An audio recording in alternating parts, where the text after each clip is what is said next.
Baik, terima kasih. Sebelumnya, Assalamualaikum warahmatullahi wabarakatuh. Perkenalkan, nama saya Hanifuddin dengan NIM 2010 80 10 125 dari kelas Perekonomian Indonesia A. Pada kesempatan kali ini, saya akan menjelaskan analisis perhitungan dari potensi relatif menggunakan Excel. Di sini sudah terdapat data PDRB dari Kabupaten Malang dan juga PDRB dari Provinsi Jawa Timur.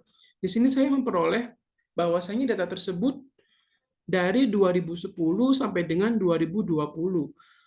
Baik, di sini bisa dilihat juga data dari Jawa Timur. PDRB Jawa Timur menggunakan harga konstan untuk analisis kita pada kesempatan kali ini. Baik, untuk pertama kita akan menganalisis dari LQ. Di sini bisa dilihat bahwasanya analisis LQ itu digunakan untuk melihat sektor basis yang ada di Kabupaten Malang dan juga Jawa Timur. Keterangannya warna kuning itu adalah sektor basis, karena LQ sendiri jika dia termasuk dalam sektor basis maka mempunyai nilai LQ lebih dari 1. Dan setelah saya melakukan analisis tersebut, maka pada perhitungan LQ di atas terdapat beberapa hasil yang menunjukkan bahwa LQ lebih dari 1 dan merupakan sektor basis. Untuk beberapa sektor tersebut diantaranya, yang pertama yaitu industri pengolahan dengan nilai sebesar 1,476. Selanjutnya setelah itu ada pengadaan listrik yang mempunyai nilai sebesar 1,356. Selanjutnya yaitu ada eh, ini konstruksi dengan nilai 1,301 dilanjutkan dengan perdagangan besar dan eceran yang memiliki nilai 1,296.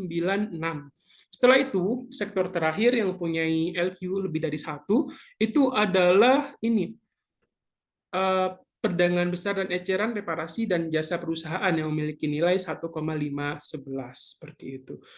Dari kelima sektor ini, yang lain masih belum memenuhi kaidah LQ, yang mana nilainya kurang dari 1 sehingga belum bisa dikatakan sebagai sektor basis di Kabupaten Malang itu sendiri. Bergeser dari LQ, kita akan beralih ke shift share. Di dalam shift share ini, kita akan melakukan beberapa perhitungan antara Kabupaten Malang dan juga provinsi. Pertama, kita menghitung dari nilai reach, terus ring, dan RN. Setelah itu, setelah kita mendapatkan nilainya, maka akan bergeser ke nilai niche, ditch, dan ditch. Keterangan di sini dikatakan bahwa nilai ditch positif semua menggambarkan bahwa pergeseran bersihnya memiliki nilai positif. Nilai CIJ itu yang negatif berarti sektor tersebut tidak memiliki keunggulan kompetitif. Nilai niche menggambarkan pertumbuhan proporsional, di mana ini nilai positif berarti pertumbuhan tersebut relatif lebih cepat. Dan hasil dari analisis perhitungan shift share menunjukkan bahwa dalam perhitungan nilai ditch, dan niche menunjukkan bahwa adanya beberapa hasil yang beragam, yang mana ada sektor yang mempunyai hasil negatif dan positif, sehingga dapat ditarik kesimpulan bahwa adanya keberagaman dalam sektor PDRB yang memiliki keunggulan kompetitif, pertumbuhan proporsional, dan pertumbuhan yang sangat beragam. Seperti itu. Setelah dari shift share, kita akan bergeser ke tipologi klasen. Tipologi klasen ini kita akan membandingkan antara Provinsi Jatim dan juga Kabupaten Malang. Di sini saya mendapatkan beberapa hasil yang cukup bagus ya kalau bisa dilihat, karena saya memiliki dari beberapa sektor ini terletak di angka 1, yang mana sektor maju dan pesat. Untuk menganalisisnya sendiri, kita bisa melihat tabel yang ada di sini ya. Di sini terbagi menjadi 4 kuadran. Kuadran 1 menunjukkan sektor maju dan pesat, terus kuadran 2 menunjukkan sektor maju yang tertekan, dan kuadran 3 itu menunjukkan sektor potensial dan juga berkembang pesat. Dan kuadran pada terakhir itu menunjukkan sektor relatif yang tertinggal. Di sini beberapa hasil perhitungan saya itu dari A sampai dengan R ya. Itu menunjukkan beragam kuadran yang saya dapatkan. Pertama ada 2 dengan sektor maju tapi tertekan, yang kedua mendapatkan nilai 4, yang sektor relatif tertinggal, dan 1 ini untuk sektor maju dan pesat. Di sini bisa dilihat bahwasanya sektor maju dan pesat memiliki beberapa uh, maksudnya memiliki beberapa hasil perhitungan. Di sini saya kasih warna oranye seperti ini. Dan kita bisa dilihat di sini industri pengolahan, pengadaan listrik dan gas, pengadaan air, pengolahan sampah, limbah dan daur ulang, serta konstruksi, dilanjut dengan perdagangan besar dan eceran, reparasi mobil dan sepeda motor itu memiliki nilai 1. Dan di bawahnya ini yaitu jasa perusahaan memiliki nilai 1, yang mana itu sektor maju dan tumbuh pesat di Kota Malang berdasarkan dari analisis kuadran ini. Selanjutnya setelah tipologi klasen kita akan ke indeks Williamson.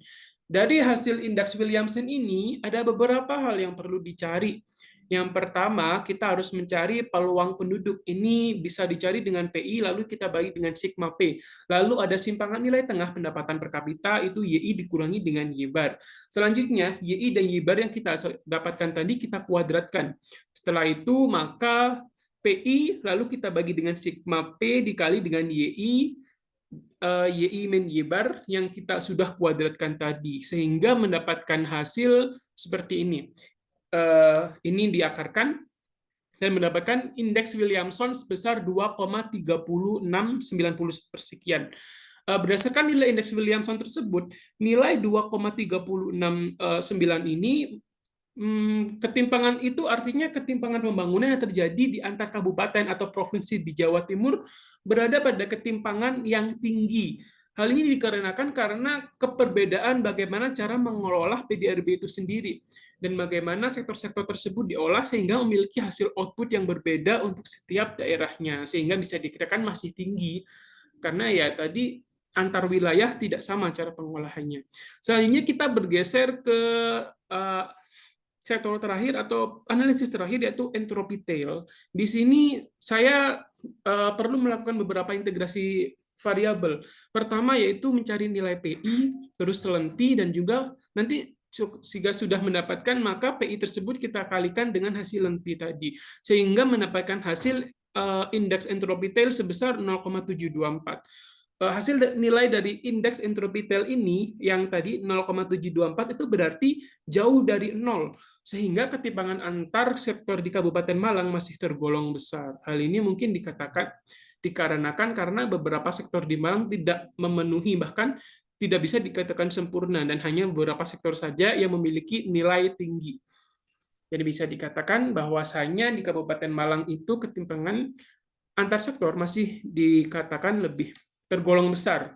Mungkin itu saja hasil analisis dari saya. Apabila ada kesalahan, mohon dimaafkan. Wassalamualaikum warahmatullahi wabarakatuh.